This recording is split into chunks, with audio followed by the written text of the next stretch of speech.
it's going to take me more time to talk about kidney function and how that works. And if anybody has anything about osteopenia or osteoporosis, that's a great topic to talk about, in calcium metabolism and how EDT, ethylene dimethyltetracetic acid, IVs actually increase bone mass density, and studies have shown that within 1 year, about 30 to 35% increase in bone mass density. And it's all based upon how we're using the chelators.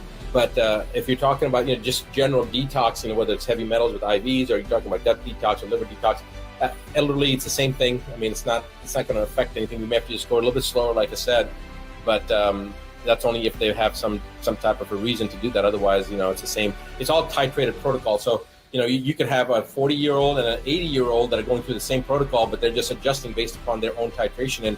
And the 40-year-old may be more sensitive to the liver detox, and we have to slow down and back off, and the 80-year has no problem going through it. So it's not so much based on age, it's based upon level of organ functioning. And that's what the head map does, is it evaluates the functioning of your individual organ systems.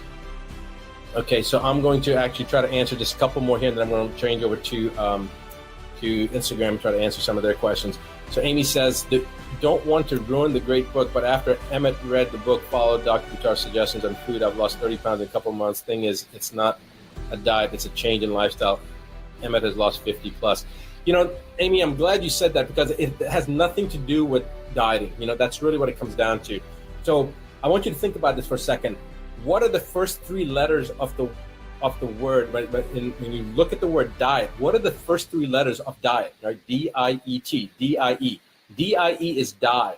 So when you're dieting, it's a form of dying, and the body is trying to survive. So when a person is obese, yes, there's lifestyle aspects, and yes, there's choices of food aspect, and yes, there's a toxicity aspect. There's always an emotional aspect to food.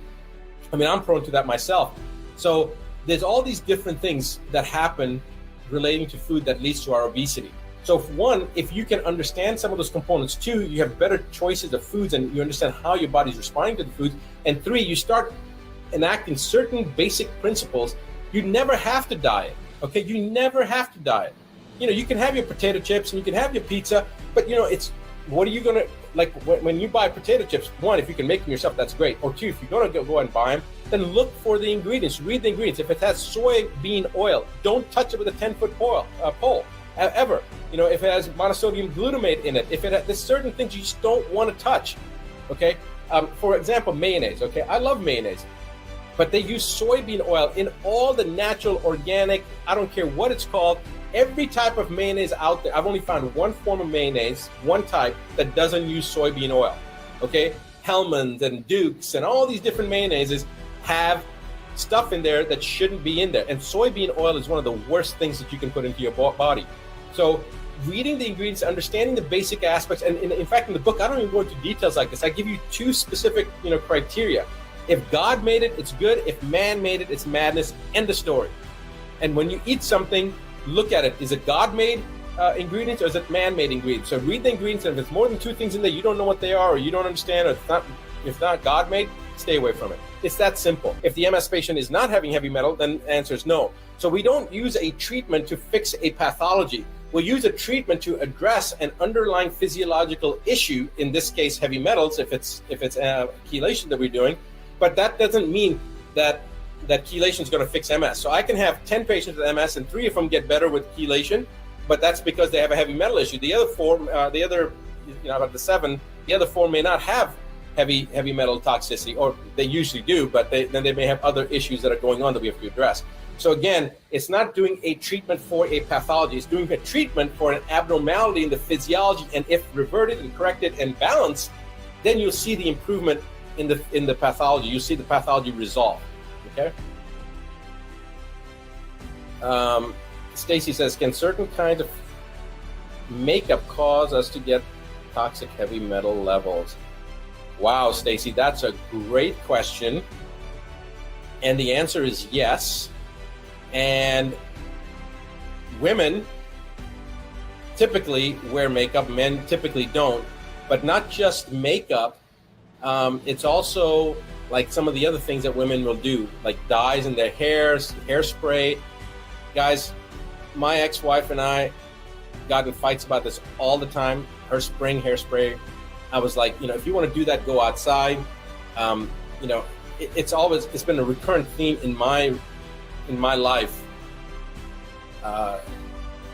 The person that is my significant other now, same argument, and she's very intelligent. She knows this, and she's actually in the medical profession, and still it's an argument. It's just a little bit. I don't care how much it is. It just takes a little bit to start the process, right?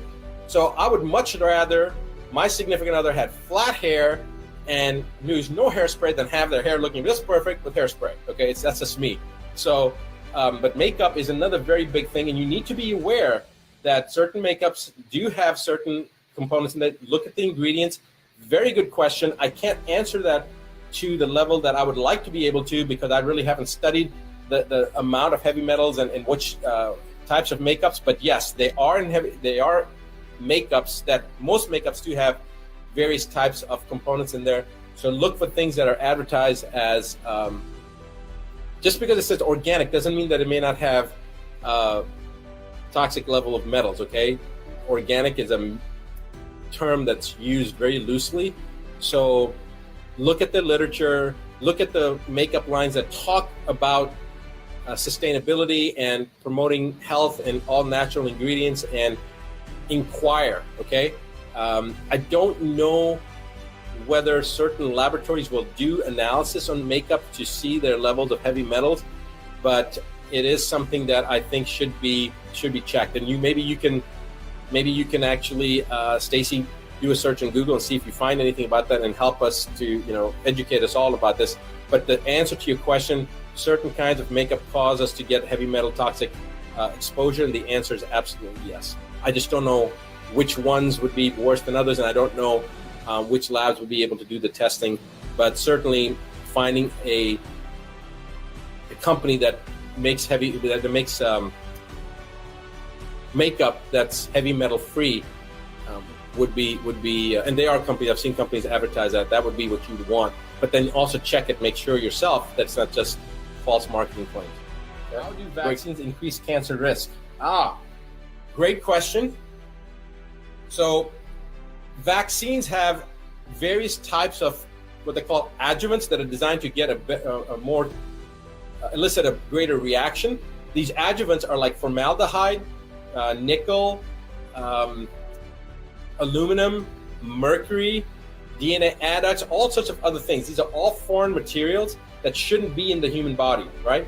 And these substances contribute to what we call an immune burden. Okay, they cause a immune response, and it basically alters the way our system is supposed to be functioning.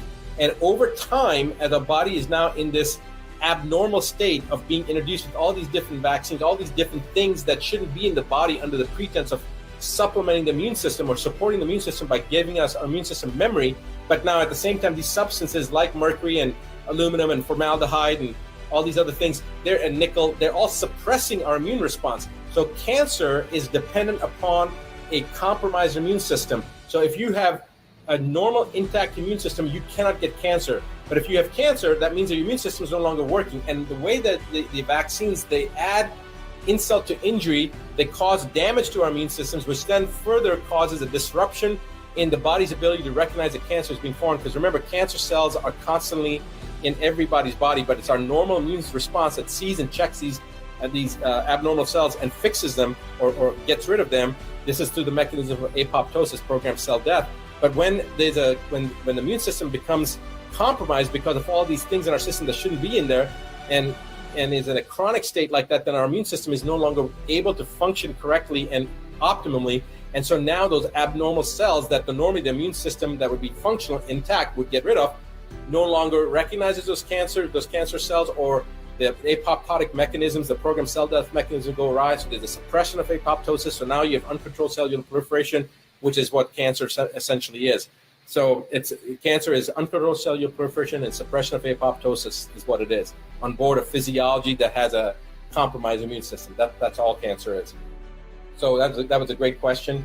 Hopefully that answered it, and maybe we'll do a webinar on that whole subject. Okay. Okay, so the question is, should I avoid the shingles vaccine? So I don't tell people to avoid or not avoid anything, okay? I can't tell you that because you're not my patient. You're not, this is where practicing medicine over the internet, people can say that's what I'm, okay. So if somebody came to me to give me a vaccine for shingles, to me, that would be assault, okay? I would defend myself or my children if anybody came with shingles shot. Look at the studies, you will see there's no validation for the shingles shot. And in fact, most people that end up, they're people that have never had herpes zoster, never had shingles. They get the herpes shot, the herpes zoster shot, the shingles shot, and guess what? Next year they get the shingles. So, and that's very painful. So no, I wouldn't get it. That's me. You need to make a decision, informed decision by looking at the data, looking at the research, do your own research. But to me, if somebody came to me with a syringe for a shingles shot, I would deck them. I'd hit them in the face, and because that to me is assault. Hopefully that's clear. I did a blood test for metals and they were low. Still do stem cells.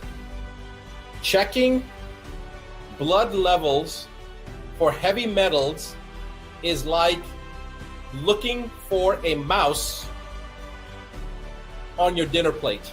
Okay? You're not going to see a mouse sitting on your dinner plate. I mean, if you do, that's pretty bad. But you're not going to find a mouse is going to be underneath the bed. It doesn't work that way. Looking for heavy metals on blood, why even waste your time? There's no reason to do it. You just wasted your money. It's got to be done after a challenge test, and you got to see what the yield is. Okay, it just doesn't work that way, guys. I mean, go to YouTube. I've got video after video after video about this, how to do the heavy metal test the right way, and certainly not using blood. Okay, what do I do about constant hot flashes? I eat organic, dairy-free, gluten-free, and stay away from food sensitivities. There's a lot of things you can do about hot flashes. If you join the IADFW, that would be a great question. In fact, for anybody on IADFW asking about the hot flashes, I'll give you the solution for that. Actually, for you guys, it's NDO4, and I'll just leave it at that. You guys probably know what I'm talking about. But basically, it's a disruption of your hormonal cycle, and first we deal with the gut issue, and then we rebalance it, and NDO4 takes care of it. So I've mostly healed my kids of their vaccine injuries, but my son, still flaps his hands and has some anxiety. Any suggestions? We're using GFCF diet and biomedical supplements. Okay, so this is a perfect example of a false sense of security. What did you do to deal with getting rid of the issue? Do you think that your child was born with the deficiency of biomedical supplementation and a GFCF diet issue? And if you do, then I wish you all the luck, but there's a reason that they have these issues. And doing a GFCF diet and giving supplements issue, the underlying issue, the causation is mercury in this case. Okay, so until that's done, you're not going to have any resolution. Yeah, you don't feel good because you may not see the symptoms, but now that same child that you may not see the symptoms, and now you see a little bit of hand flapping and a little bit of anxiety, which is again stemming because of the issue that's damage been caused by the mercury. Sure, maybe they're talking, walking, doing all the normal things, but by the time they're 30, they're going to have heart disease, they're going to have cancer. Okay, that's just how it works. Look at the incidence of cancer and heart disease now. It used to be people didn't have heart attacks until they were age 50. Now we're seeing people in their 30s having myocardial infarctions. Now we're seeing patients. Last year, 2 years ago, I saw more cancer patients under the age of 30 than I've ever seen. And 25 to 30 is a strongest, or 20 to 30, that's our strongest time of our life. And I saw more cancer patients between the age of 20 and 30 than I did any other age group. So we're seeing more and more prevalence of this because of all the stuff that we're doing under the pretense of public safety and doing these vaccines and all this stuff. So that's a false sense of security. You haven't done anything. You've given them some supplements and helped them to deal with some of that issue, but the causation factor has not been addressed. Do you believe in a cure for cancer, HIV, or HSV? Well, we have patients from 91 countries. I mean, just last month, we did a total. We did a count. We have 14 patients that are 15 years or more out from their stage 4 cancer that were told that they were terminal, that they were going to die. 14. So now you tell me, is there a cure for cancer? I'm not even sure how to answer that question. That's That's not a question for me to answer. It's a question for, do you believe it? Okay, if you don't believe there's a cure for cancer, then you, God forbid, have cancer. Gosh, guess what? You're not going to get a cure for cancer. Okay, so cure is a legal term. If you say you cure cancer, or anybody says cure cancer, unless it's 5 years or more, they say it's no cure. Okay, that's why they talk about remission. And all these people that have gotten chemotherapy and then they're alive and they think that they've dealt with the cancer and now they're cancer free, and then 4 years later they die of cardiomyopathy because of all the chemo damage or the radiation damage done to their heart. Okay, so these are political terms you're talking about. Go to Medical Rewind and you can see the number of patients. You can see some of the patients that have been told that they weren't going to be, they didn't have any more. They were referred to hospice, and then they came to our treatment program, and how many years ago that was. Okay, so that's again a question that you can answer yourself. I'm not going to answer that. That's a political. Okay, Catherine says, DMPS, what is that? DMPS is a dimethylcaptopropanolsulfonate. It's a chemical, it's a synthetic amino acid that's designed specifically to bind to certain metals like mercury and arsenic and plutonium and uranium. Sham says, hi, Dr. Buttar, just wanted to ask, do you specialize in cancer patients or just autism? I specialize in, so we have patients with autism and with cancer and with heart disease. We deal with patients with all sorts of different medical problems, but I would say 85 to 90% of our practice is autism and cancer, and probably 10% is heart disease, and then the rest is, other difficult to diagnose people that people that have gone to many doctors and haven't gotten a solution. So we've had a couple of years back, we actually did a survey over a 6-month period of people that were coming to us, and I think the average person had seen 26 doctors before they came to us. But we've had people that have seen over 50, 60, 70 doctors before, and then we've got people that have only, we're the first doctor they saw for the issue because they didn't want to go anywhere else. So the point being, again, we don't deal with just cancer or autism. We deal with difficult to diagnose, but basically it's optimizing the body. And so I have patients that are prevented, but the vast majority of what we see is cancer and autism, only because those are the two things that are considered, by standard medicine to be incurable.